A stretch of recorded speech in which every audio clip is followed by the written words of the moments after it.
Praise the lord. प्रभु यीशु के नाम में प्रियो सलाम। आए इस समय हम परमेश्वर के वचन को देखना चाहते हैं। मेरे साथ निकाल लीजिए भजन संहिता उसका 19 और उसका 9 वचन में ऐसा लिखा है, यहोवा का भय पवित्र है, वह अनंत काल तक स्थिर रहता है। Praise the Lord.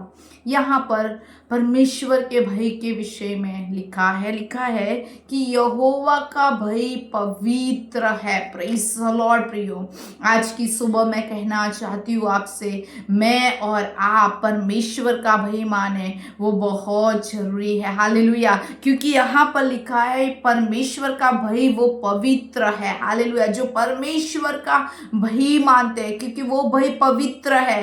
क्यों? क्योंकि आप जब यशाया 11:2 में परमेश्वर के 7 आत्माओं के विषय में देखते हो तो उसमें एक लिखा है, यहोवा के भय की आत्मा। Praise the Lord. हालेलुया। परमेश्वर के भय के विषय में वहां पर लिखा गया है। और वो भय कैसा है? लिखा है यहाँ पर, वो भय पवित्र है। Praise the Lord. और साथ में यहाँ पर लिखा है, वह अनंत काल तक स्थिर रहता है। उसके भय की आत्मा हमारे जीवन में आज नहीं, लेकिन जब परमेश्वर का भय मानते हैं हम, और परमेश्वर के भय की आत्मा मुझ में और आप में बसती है, तो लिखा गया है वो अनंत काल तक स्थिर रहता है। प्रियो, बहुत जरूरी है कि हम परमेश्वर का भय इन दिनों में माने। हालेलुया। हम परमेश्वर के साथ चल रहे हैं, हर दिन परमेश्वर के भय में चले, जैसे नीति वचनों में लिखा गया है। हालेलुया। जो परमेश्वर का भय मानता है वो हर एक प्रकार की दुष्टता से दूर होता है। Praise the Lord. प्रियो, परमेश्वर का भय ये संसार की बातों से, अधर्म से, हर प्रकार की दुष्टता से मुझे और आपको बचा कर रखता है। Praise the Lord.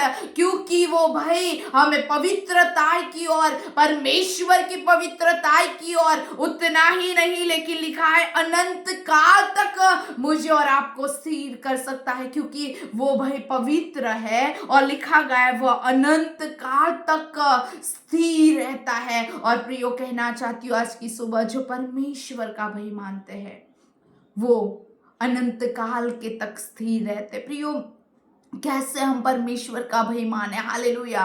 ओ प्रियो, मैं कहना चाहती हूँ परमेश्वर का भय, परमेश्वर के वचनों की शिक्षा जो हम प्राप्त करते हैं, उस शिक्षाओं को सुनकर हम चलते हैं, तब हम परमेश्वर का भय मानते हैं। जैसे भजन संहिता 119 और 38 में लिखा गया। हालेलुया।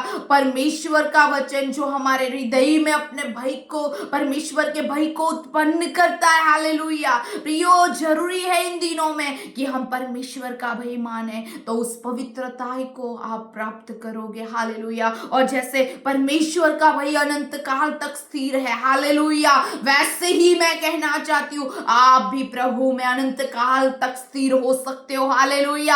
आप उसकी पवित्रता को प्राप्त कर सकते हो और अनंत काल के लिए आप स्थिर हो सकते हो इन दिनों में। और भी परमेश्वर के भय के विषय में मैं आपको शिक्षा देने वाली हूँ, लेकिन आज जो वचन हमारे पास आया है, यहोवा का भय पवित्र है और वह अनंत काल तक स्थिर रहता है। उस भय में हम बने रहे, उस जो पवित्र भय है उसमें हम बने रहे। कई बार हम संसार के डर में हमेशा जीते रहते हैं, कई बार हमें बॉस का डर रहता है, कई बच्चों को टीचर का बहुत डर रहता है, कई लोगों को कई प्रकार का डर रहता है, लेकिन संसार के डर से बढ़कर आज की सुबह मैं कहना चाहती हूँ, हालेलुया, हम लोगों से और संसार की बातों से ना डरते हुए हम अपने परमेश्वर का भय माने, उस भय की आत्मा से भर जाए जो परमेश्वर का भय रखना हमें सिखाती है। हालेलुया। और हमें पवित्र रखती है। और जैसे परमेश्वर का भय पवित्र है और वो अनंत काल तक स्थिर रहता है, वैसे ही जब आप भय मानोगे आप भी पवित्र होंगे। हालेलुया। और प्रभु आपको उस भय के कारण, जैसे भय की आत्मा के कारण आप भी अनंत काल तक स्थिर हो सकते हो। आए हम प्रार्थना करें। Thank you Lord Jesus, hallelujah. परमेश्वर आपका वचन जो आज हमारे पास पहुंचाया गया है, हालेलुया, हम प्रार्थना करते खुदावंद खुदा, जैसे आपका भाई वो पवित्र है, हालेलुया, और वो अनंत काल तक स्थिर है खुदा, हम प्रार्थना करते हैं उस भाई को हम हर दिन माने परमेश्वर, उस भाई की आत्मा से हम हर दिन भरे रहे, हालेलुया। और प्रभु आपका भाई मानते हुए हम चले परमेश्वर, ये संसार का भय नहीं, संसार के लोगों का भय नहीं, लेकिन प्रभु आपका भय हम माने कि हम पवित्र बनते जाए, हम भी अनंत काल तक स्थिर होते जाए। उसके लिए प्रभु आपके भय को मानने के लिए हमारी सहायता कीजिए। आज जितने प्रभु तेरे वचन को सुन रहे हैं उन पर तेरा अनुग्रह है, तेरे भय की आत्मा से वो भर जाए और तेरा भय मानना सीखे, ऐसे हम प्रार्थना करते हैं यीशु के नाम में, आमीन आमीन। Praise the lord. प्रभु आप सबको आशीष दे।